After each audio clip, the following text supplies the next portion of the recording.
and recording. In your own words, who is Gayle Kimball? I am a very curious person, so that has led me to lead an interesting life, traveling around the world and writing 25 books, I think it is, around now. And it's really important to me to help others on their journey, because I think there's 3 reasons that we're alive.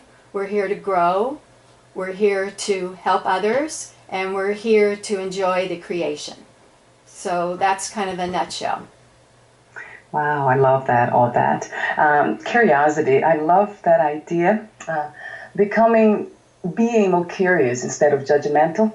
Do you agree that being judgmental is the opposite of being curious? Right, because it's limiting. It means that you have a set framework and it's not open to other possibilities. So yeah, I think it's limiting, except that I certainly do it. You know, I was judgmental about our past president, so I'm not saying that I don't fall into judgment. But ideally, we would be more open to truth, whatever it is.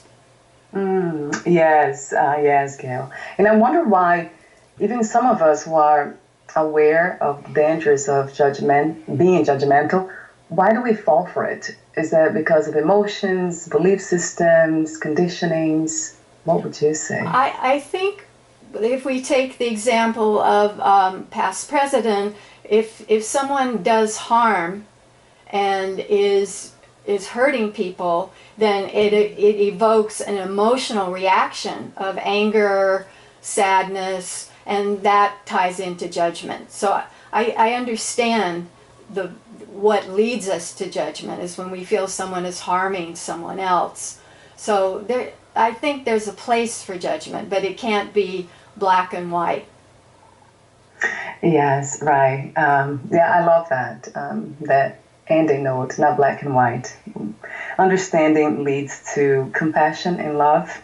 I have experienced that, seen that clearly. And I often think about life as this play, this dance, this movement of the opposites, or whatever we call good and bad.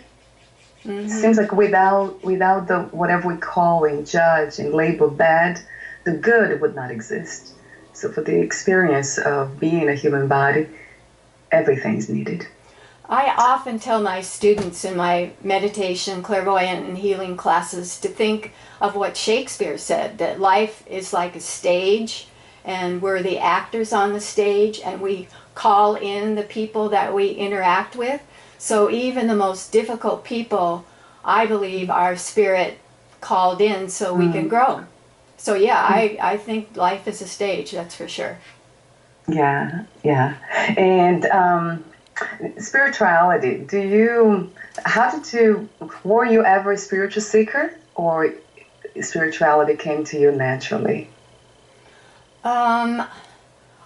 My first spiritual experience, I think, was when I was really, really young, maybe 5 or something, and I was having dreams about wolves chasing me at night, and so I asked God to take away the wolves, and God took them away. So I think that was my first spiritual experience. And then I was really fortunate because my mother was very spiritual, and we read Unity magazines for children called We Wisdom, and in church we sang, "We are strong as He is strong, not we are weak as He is strong." So it was part of my growing up, and I'm really fortunate that I never heard guilt, shame, sin, none of that. Ah, that's wonderful, Gail. That is fortunate, right? Not to be indoctrinated into any religious limiting belief systems. And I have these warm-up questions I've been asking you already, but I have some others here. Emotional strength, what does it look like to be emotionally strong? What I tell my students is that when something is difficult, ask for help. So call on your spirit guide, your angelic helper, call on the icon of who seems the most spiritual to you. It could be Buddha or Jesus or Mohammed or Zoroaster, but I think it comes from asking for help from higher power and from friends and family. And also I think it comes from realizing that difficult situations are opportunities for growth, especially if we have like 3 repeated patterns of difficulty, then it's like our spirit called that in to grow. So if we look at difficulty as an opportunity, then I think that gives us a lot of strength. So it's not poor me, it's, oh, I have an opportunity to become stronger and wiser. I love that. Yeah, that's very empowering, for sure, that state of being.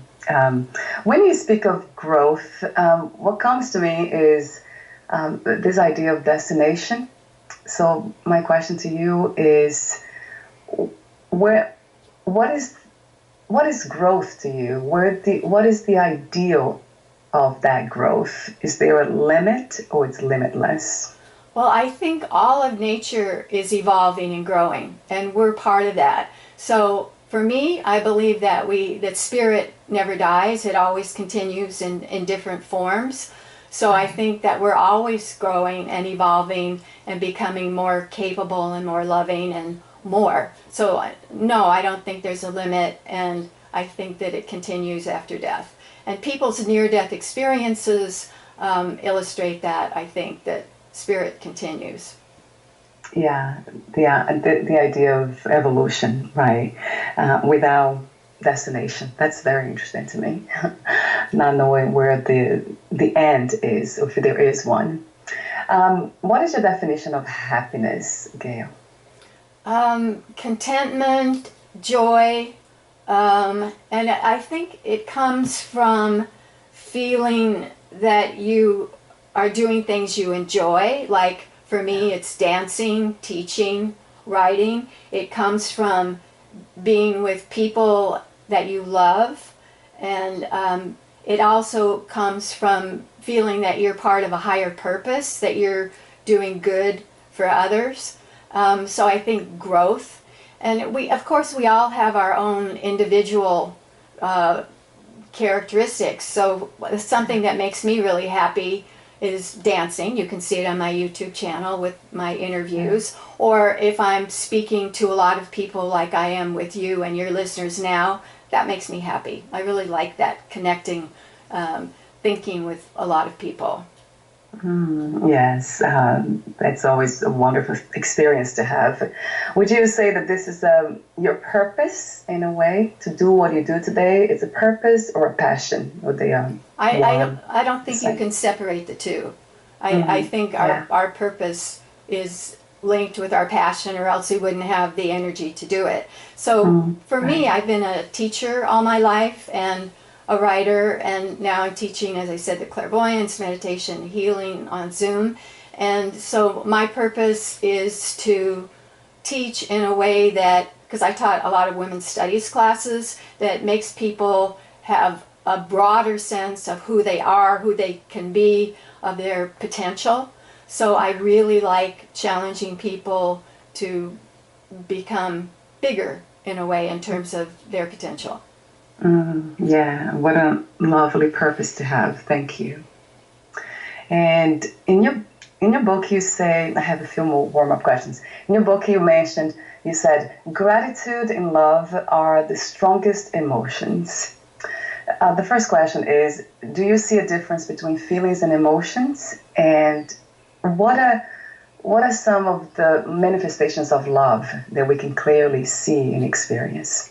Well, feelings can be purely physical. Like I can feel cold or hot or, shaky or something like that. And emotions is more than the physical. I mean, they're connected, as we know. But an emotion of happiness, I feel it in my body, and I also feel it in my spirit.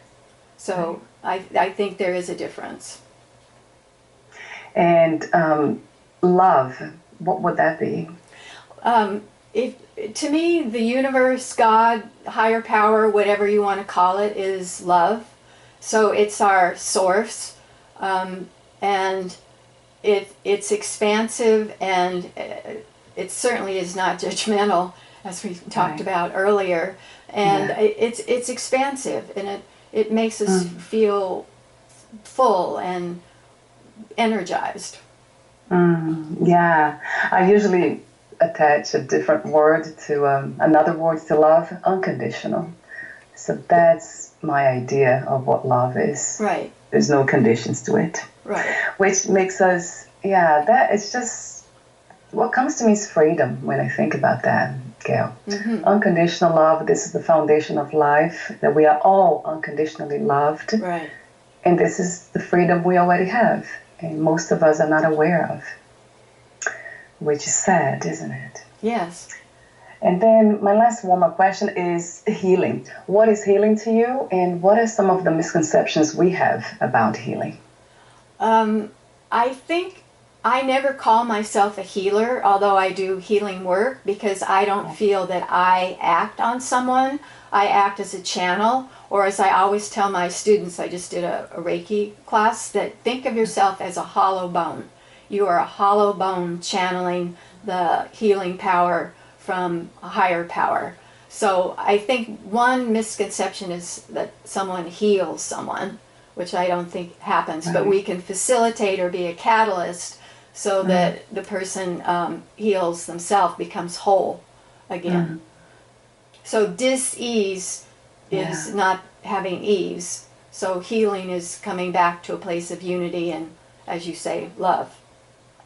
Oh, wow. Yeah, I have heard before, somebody said or wrote that all healing is self-healing. It makes sense to me. And also the idea of wholeness. From what resonates with me is that everything is already whole. There's nothing that's not. Even the sense that we are not, the feeling or emotions that we are not whole, that we are broken or fragmented, that's also part of wholeness. Because we're evolving, and we have to go from point A to B, so we evolve. Yeah, it seems like it's getting, it's this splitting, but it's just a perception really, but it's not real because everything is whole, it's complete. So it's just this play, right, this dance of separation, and then going back, but it's not really a going back because you never left in the first place. Right. So, and it's right? The biblical story of Adam and Eve is a metaphor of that, of separating from divine power, individuating, growing and evolving. So then you come back to the oneness with more consciousness, awareness, power. So I think that's a metaphor for what we're doing. Yeah. So you wrote the book Calm, How to Thrive in Challenging Times. Two initial questions, Gayle, for you. How did you become a writer, and what was the inspiration and intention of writing your book, this book, Calm? I was forced to become a writer to write my dissertation. So my PhD is in religious studies from the University of California at Santa Barbara. So I wrote my dissertation, and then I started teaching university. And then the books that I wrote were things that I was really interested in and wanted to learn about. And you can kind of see my life stages, like 50-50 marriage, 50-50 parenting, how to survive your parents' divorce, kids' advice to kids, and so on.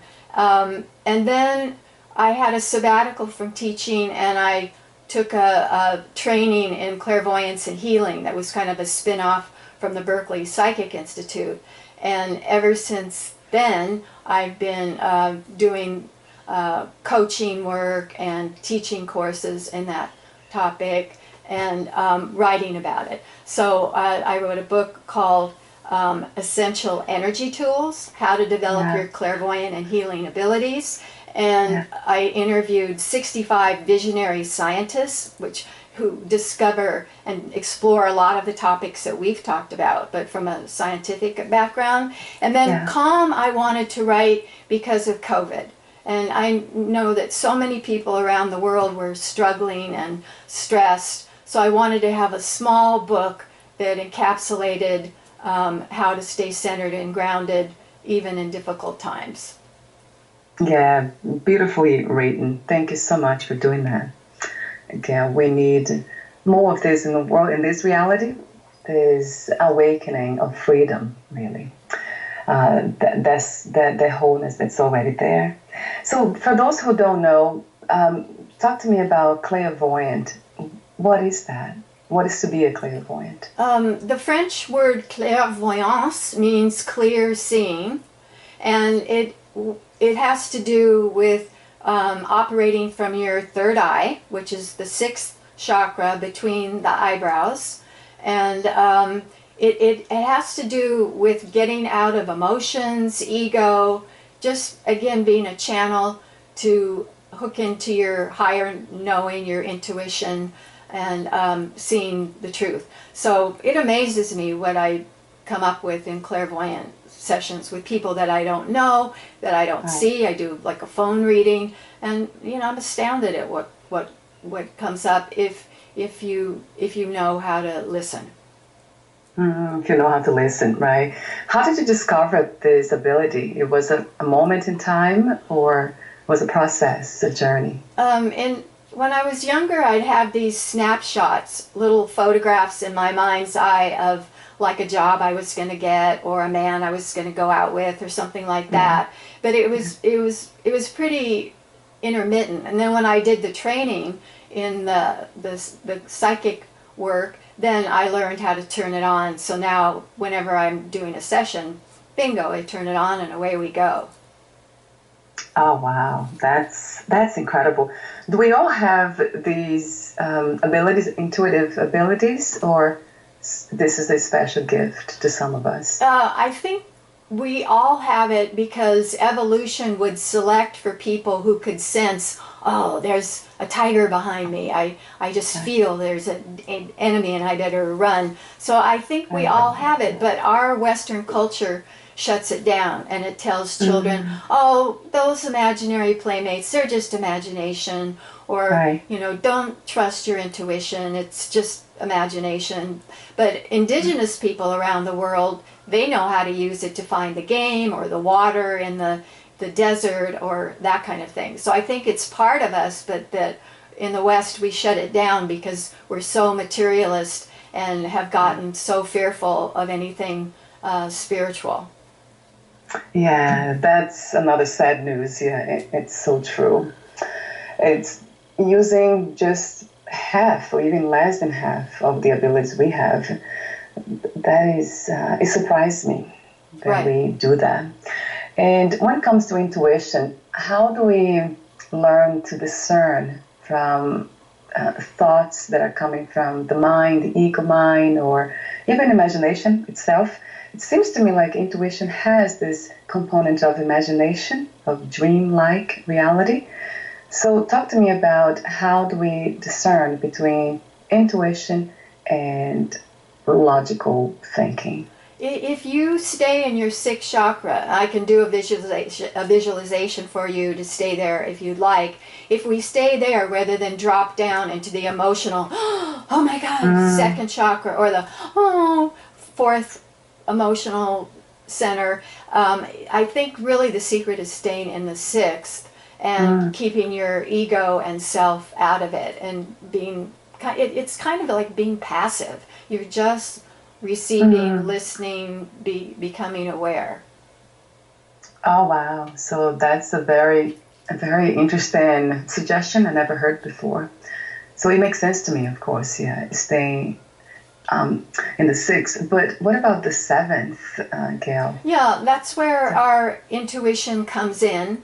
But then the sixth is the one that receives it and conveys the message to us. So that's why I focus on the sixth. But you're right, the seventh, like in English we say, I just got that off the top of my head. And it's literally true. Yeah, wow. It makes life so much more fun and playful and magical. To play with intuition, not to play, to listen to it, as you said. Right, and then when you're on that path, synchronicities start really speeding up. So things that you are in your growth that are good for you, they come bing, bing, bing, bing, really amazingly. Yeah. So what it takes, would you say, being open, curious, as we talked before about curiosity? Or this is something, I just wonder if we need training for that. I think we do, because we're taught in so many ways to shut down. That's just imagination, it's just a dream, whereas those are really valuable sources of information. Yeah, so we do need training, practice, right? I can give you a quick visualization if we have time. Yeah. Okay. Yeah, I was about to ask you questions about that. Yeah, visualizations. Yeah, absolutely. This is the visualization to be centered and to access your clairvoyance. So you can think, don't do this if you're driving, listeners. Think, be behind your eyes. Imagine creating a room in the center of your head. Obviously, this is just imaginary. And in the room, you can decorate it or not, have windows with great views or not, and imagine sitting in a chair in the center of the room and with your feet on the ground. And then when you want to access information, you imagine a movie screen out in front of you, and you look from that room in the center of your head, and you're thrown out on the screen to get the information. And when I'm doing classes, I give students feedback on what's going on in their room. And I can give you feedback if you want, but you probably don't. Yes, that's, wow, I love that. Yeah, it makes us, also it brings relaxation. Maybe that's why I call the book is titled The Word Calm, because, instantly the breath becomes deeper and everything slows down. Right. Wow. I love that. Gayle, thank you. I also think it's really important to include the body, not just the intuition. And I'm a big fan of Brain Gym, GYM, which was developed for kids with learning disabilities. And someone could just look up Brain Gym exercises. But the basic one is cross crawl, where you touch opposite elbow to opposite knee, opposite elbow to opposite knee, and that does amazing things in getting the body aligned and making it bilateral rather than homolateral. And of course, deep breathing calms the parasympathetic nervous system. So if someone wants a quick way to not be anxious, nice deep breath, long exhalation, do some cross crawls, and there's a nice exercise where you rub the triple warmer meridian backwards to calm. You rub your temples over your ears, down along the back of your neck, grab your shoulders, and hang. Oh, that sounds great too. Yeah, I know that a lot of times in spiritual practices, we exclude the body, but it's so important. I love somatic therapy, or somatic anything. Like playfulness, just the way you described touching the body. This is what you call movement to balance the body, would be this kinds of exercise, or do you have others, Gayle?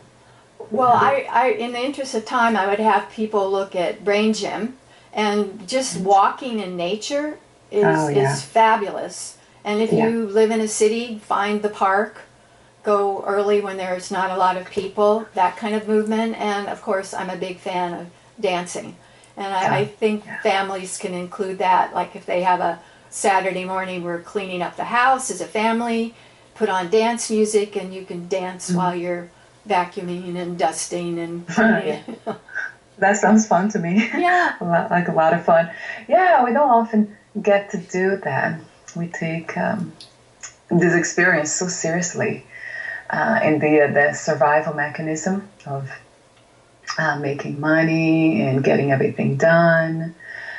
In my case, it's more responsibility, in a sense, with my guests and doing everything I do that relates to this work. And it's a lot of work. And but I'm wondering why. But I do get to experience the body, dancing, doing all these things, breathing, of course, nature. But we often forget, and I see that with my husband. We live in our minds most of the time. Mm. I just finished a book about happy marriages because I was interested in people with long-term happy marriages. And doing research for the book, I found out that couples spend really very small amounts of time even talking to each other except about tasks, and they forget to have date nights and to nurture the couple relationship. So I think that anyone who's in a relationship, it's really important to nurture it like you would a garden, or you nurture your car, you service it. And people forget it, as you said, in the busyness to have fun. And that's the pair bonding that holds a couple and a family together, is enjoyment. And I know that's a theme for you, that you're really interested in joy. Yes, right.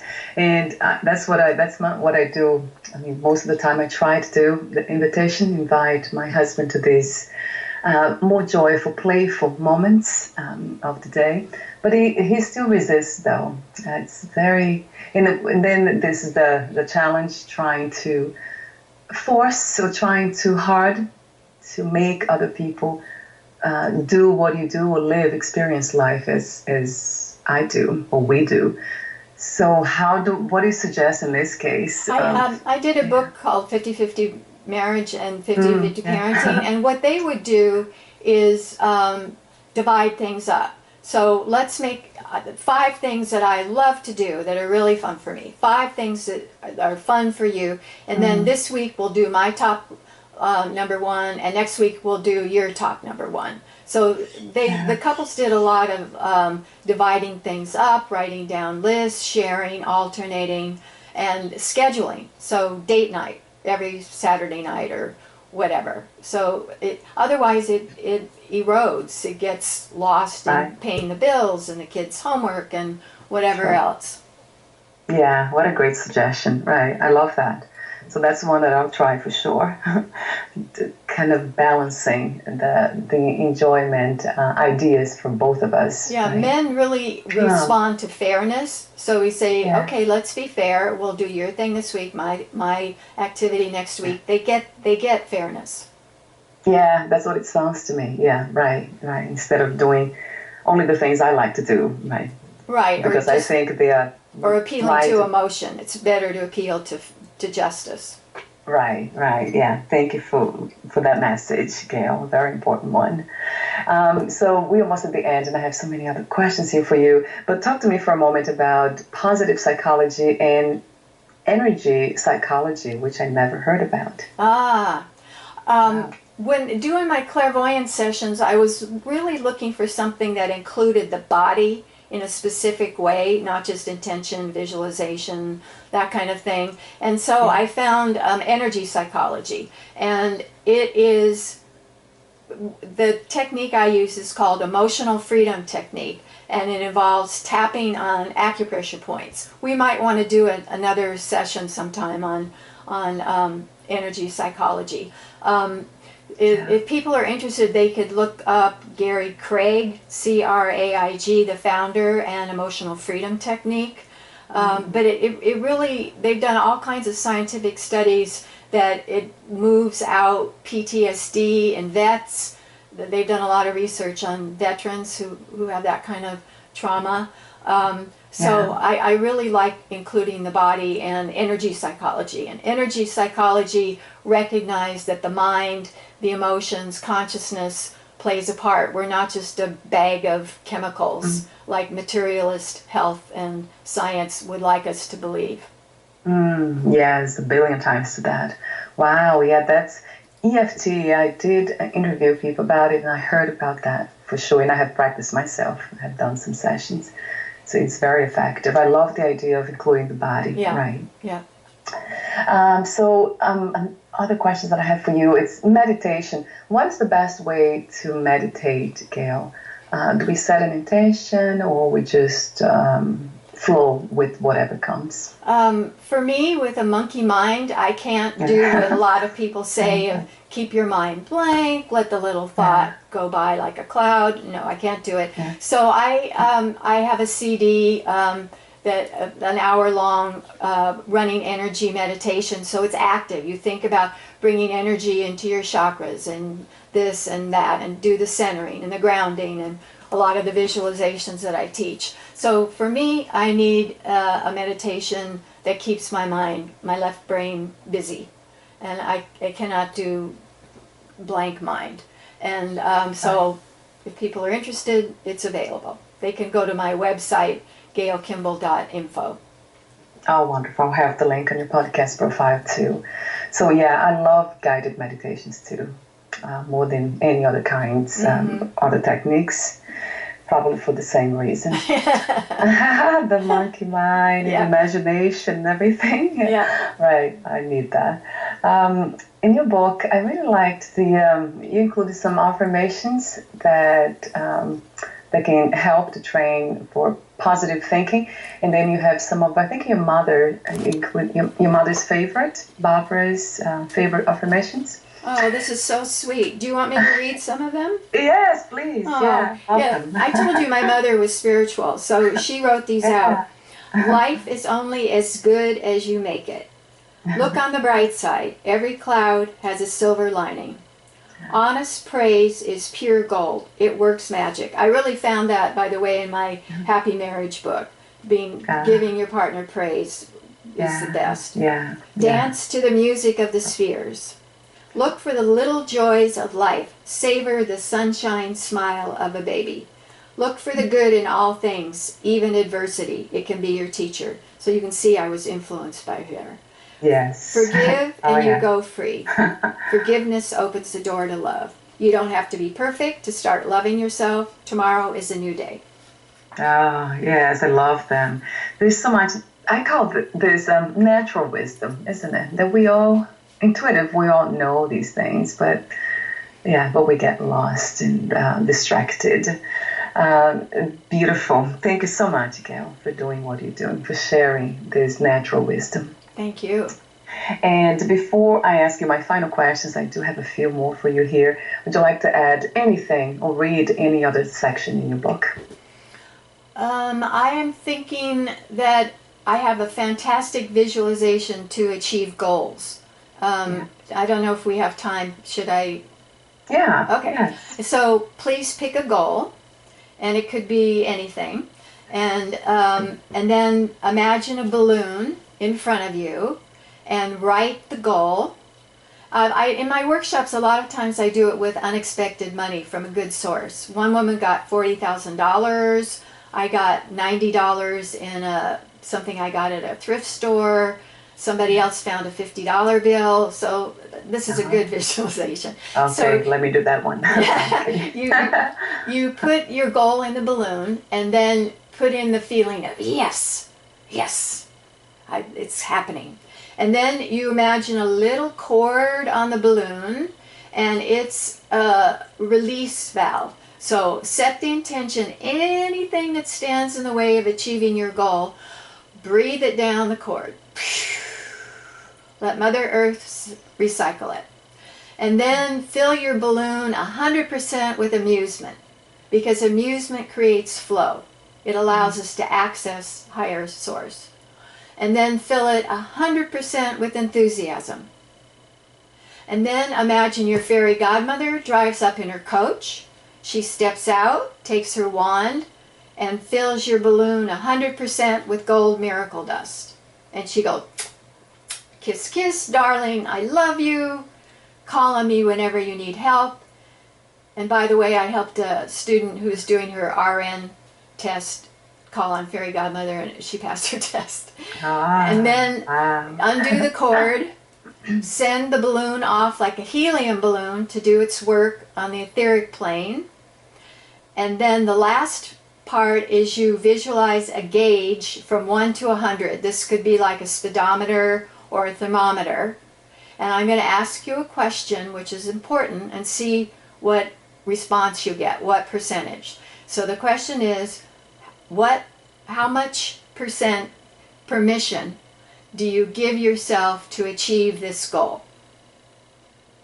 100. Okay. And for people who aren't at 100, you move it up 10 today, and then 10 tomorrow, and 10 the next day.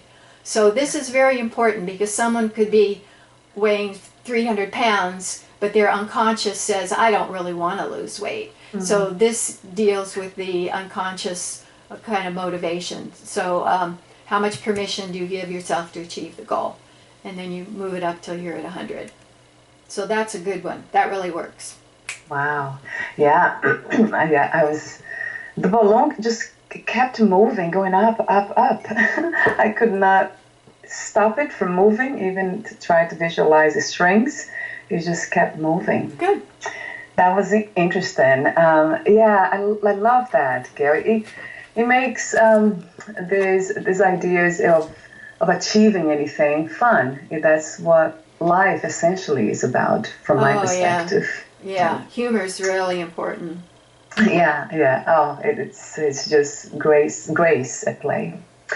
So before I ask, oh no, I already said that. Gosh, now you got me like completely out of here. You're all relaxed. Where am I? I don't even know. Okay, ground. I can do a grounding visualization. Right, seems like I need one now. Wow.